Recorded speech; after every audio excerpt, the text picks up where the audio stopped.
My ex Rose, and I have a son, Jason. He is 15 years old. We broke up when Jason was 5. Rose has Jason on weekends. Rose married her now husband when Jason was 10. Her husband has 2 children, they are 17 and 16 and live full-time with them. Jason has a few chores when he's with them and easily takes care of them, while his step-siblings don't do theirs and Rose take care of them. This has been the only point of contention between our son and her. He has talked with her and even went to therapy. It was when Jason was 12 when we switched days. We stayed like that for a year and a half, but since things never really got better, we went back to our initial agreement. The situation is still the same, and a year ago Jason came to me complaining about it. I had run out of things to say to him when it comes to this subject, so I threw almost the same pep talk my old man said to me when I was about the same age as him. I told him that I understand that it sucks. While they can't do anything, you can do everything.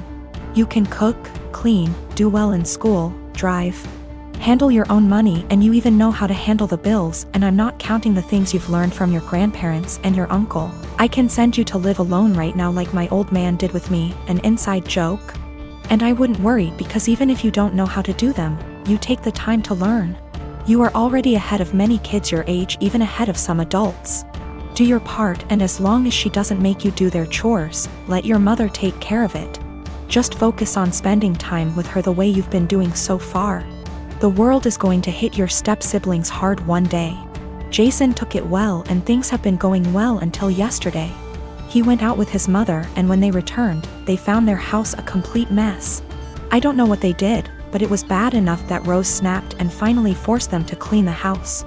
The kids tried to get Jason to help them because they were struggling, but he refused, claiming it wasn't his mess. They kept nagging him, and Jason told them that I was right. They are really useless. His mother asked him if I really said that. He said I didn't, but it can be summed like that. He called me at night telling me that he probably got me in trouble and explained the situation. Rose with her husband came today about what I said. I told them that I never called them useless and explained what I said. But useless never leave their minds, and told me I'm an asshole and to stay out of their business. Rose and her husband comments were more about her kids, who I don't care, but when it comes to my son, of course I will.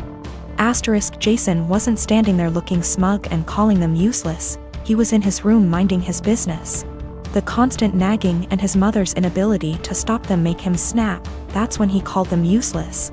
He knows he should ignore them or be more tactful, but I get it. His patience has limits just like everyone else. He apologized to his step-siblings before he came back to my house yesterday. He also apologized to me for kinda throwing me under the bus, but I told him it was unnecessary, everything cool between us. Why did he keep going to his mother? He wanted. Last year he was on the fence about going back, but after our talk, he finally accepted that his mother wasn't going to change, and he decided to work around that because he still wanted a relationship with her. Their relationship actually got better, but after what happened, their relationship is going to change. We have to wait if it is for better or for worse. Him and I talked, and he's still thinking about what to do, but he says that he'll probably do what he had planned last year. He will spend time with her but will not go to her house anymore. He's taking a few days to let things settle down, and then he'll let his mother know. She is not going to like it, but alas, she's not in a position to demand or ask. My mom and my mother-in-law threw me a surprise baby shower on Sunday and invited all of my family and most of my friends who are in my hometown. It was great. I don't usually get to see everyone when I visit, so it was really nice to have them all there. My sister is also pregnant. She is 34 weeks and I am 36 weeks. My mom and I have been planning her baby shower with her that will be 2 weeks from now. At the shower, everyone kept complimenting me on how tiny I am and how good I look, and I could see my sister was getting really jealous. It was really upsetting her, so I tried to change the topic, but after the first little bit she retreated to a table in the corner, with her friend looking incredibly angry. I tried to ignore it and we started playing shower games.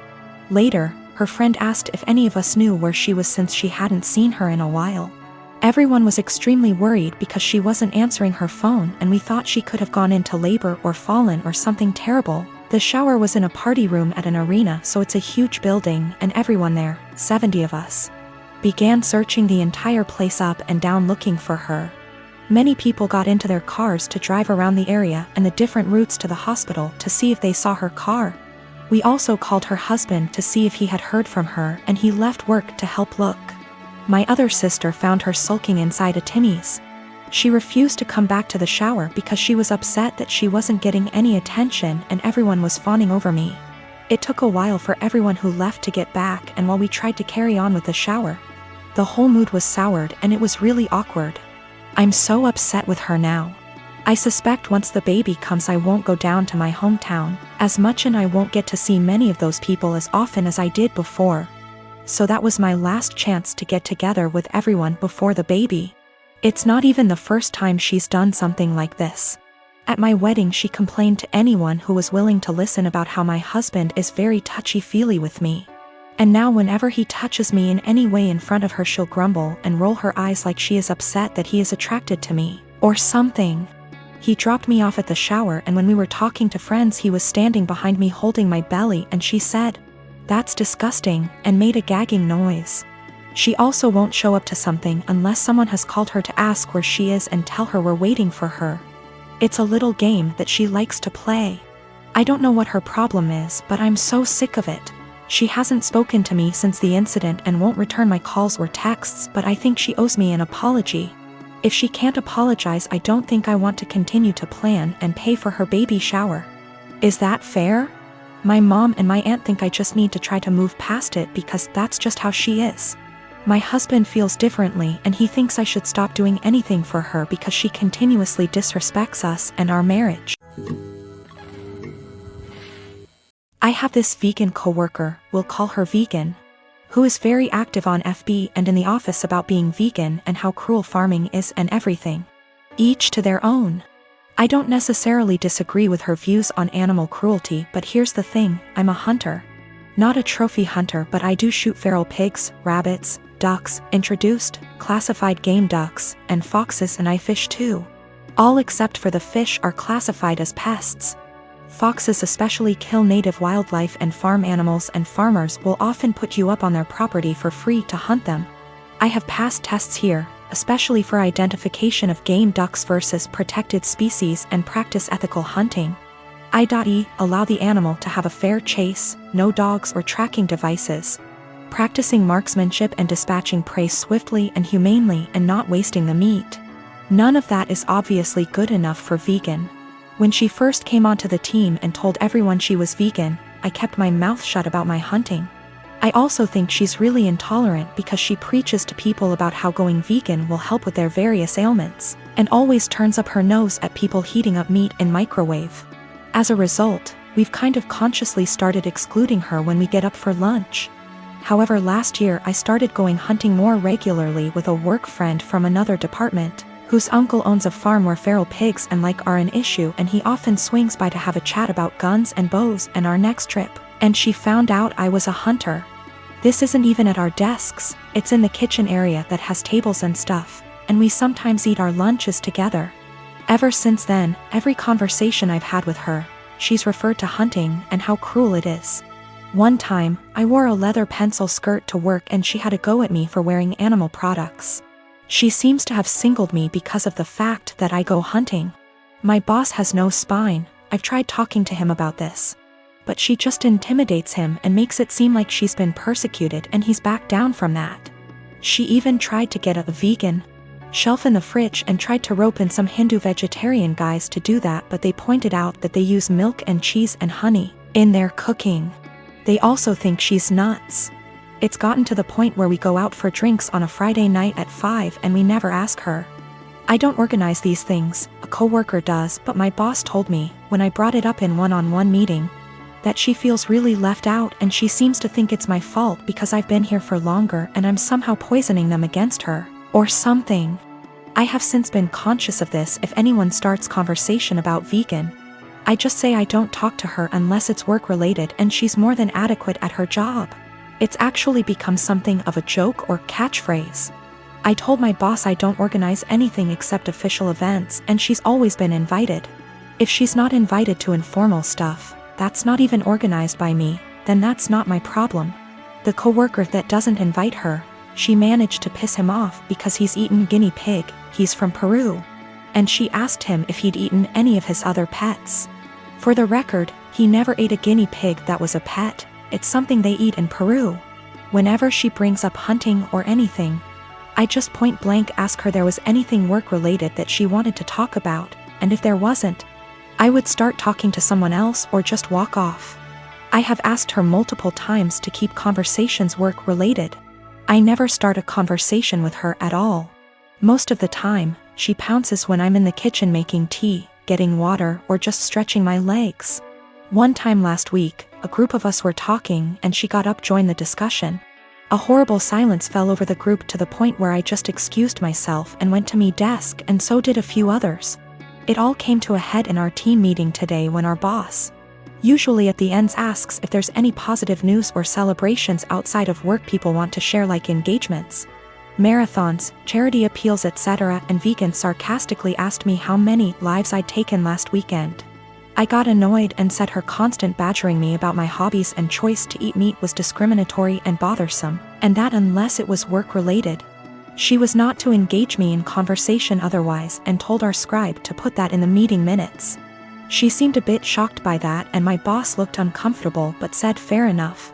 I thought that was the end of that, but the right before our boss went to close the meeting, 2 other co-workers also put their hands up and asked Vegan to only engage them in work-related discussions, and that they were also uncomfortable being given non-medical health advice pertaining to their choice to consume meat and their diets. Again, boss looked uncomfortable but asked Vegan to respect their wishes and closed the meeting. Vegan didn't look anyone in the eye after that but headed straight to the bathroom. My boss was trying to get one of the co-workers to see if she was okay, and I think one of them eventually checked up on her, but she was in a cubicle and asked to be left alone. She eventually came out and asked my boss to leave early, which she did. I feel awful now. She embarrassed me in front of my team with the lives taken comment, so I pushed back, but I am caught between not wanting her to miserable and not wanting anything to do with her at all. A few of my co-workers and I ended up in a proactive conference call after this with HR, who basically said that always been subjected to unwanted advice and jabs about eating meat was not okay.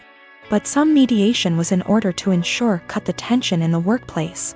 The HR rep then called my boss, who explained what happened in the team meeting and complaints that we'd made one-on-one etc., but then he went into a meeting room and didn't hear the rest of discussion.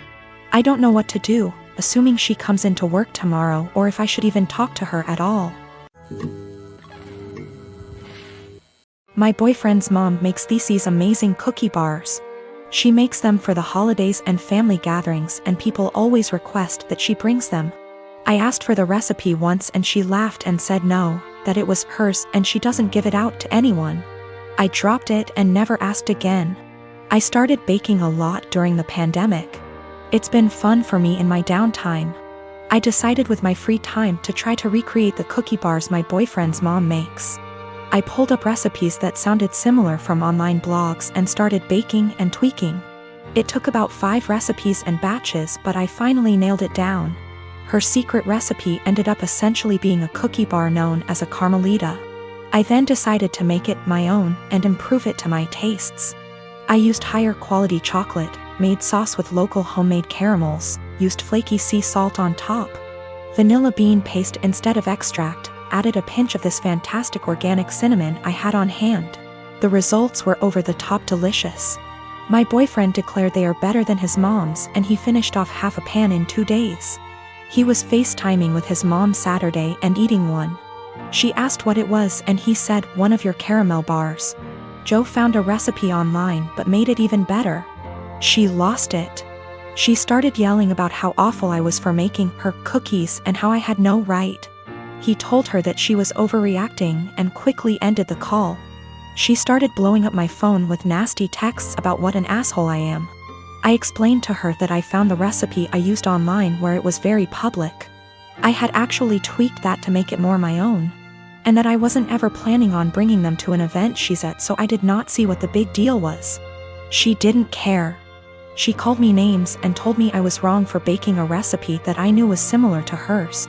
She isn't speaking to me or her son. While I don't think my boyfriend should have made the comment about how I made it even better to his mom, taking that out of the equation, she thinks I'm an asshole for even making them to begin with. I disagree. But from the texts from her and a couple other family members of hers, they think I crossed a line.